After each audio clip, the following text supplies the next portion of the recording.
యువత విద్యార్థులకు కాంగ్రెస్ పార్టీ ఇచ్చిన హామీల అమలులో వైఫల్యాన్ని ఎత్తి చూపేందుకు బీఆర్ఎస్ ఇవాళ యువ సంగ్రామ సదస్సు నిర్వహించనుంది. యూత్ డిక్లరేషన్ ప్రకటించిన సరూర్ నగర్ స్టేడియం వేదికగా యువ సంగ్రామ సదస్సును నిర్వహిస్తోంది.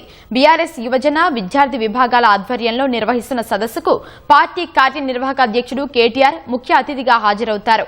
ప్రజాప్రతినిధులు, నేతలు సదస్సులో పాల్గొంటారు. అన్ని వర్గాలను కాంగ్రెస్ పార్టీ మోసం చేసినట్లే విద్యార్థులు, యువతను కూడా మోసం చేసిందని, ఆ మోసాన్ని ఎండగట్టేందుకే సదస్సు నిర్వహిస్తున్నట్లు బీఆర్ఎస్ నేతలు చెబుతున్నారు. యువ సంగ్రామ సదస్సుకు పోలీసులు మొదట అనుమతి ఇవ్వలేదు. దీంతో బీఆర్ఎస్ నేతలు హైకోర్టును ఆశ్రయించి అనుమతి తెచ్చుకున్నారు. రాష్ట్ర ప్రభుత్వం దిగిరావాలంటే విద్యార్థులు, నిరుద్యోగులు పార్టీలకు అతీతంగా సదస్సుకు తరలి రావాలని బీఆర్ఎస్ నేతలు పిలుపునిచ్చారు. నిరుద్యోగుల్ని, విద్యార్థుల్ని మభ్యపెట్టి అనేక రకాలుగా మోసం చేస్తున్నందుకు తప్పనిసరిగా కాంగ్రెస్ పార్టీకి బుద్ధి చెబుతారు. మరి ముఖ్యమంత్రి గారు ఏదైతే విద్యార్థుల్ని ఈ విధంగా అణిచేద్దామని చెప్పి ప్రయత్నం చేస్తుందో తప్పనిసరిగా విద్యార్థి లోకం అంతా కూడా ఈ ముఖ్యమంత్రి గారికి కూడా బుద్ధి చెప్తారు. నిన్నటికి నిన్న మన కొంతమంది విద్యార్థులందరూ కూడా ఇక దిల్సుఖ్ నగర్ లో ఈ రోజు కేబినెట్ సమావేశం ఉన్నది.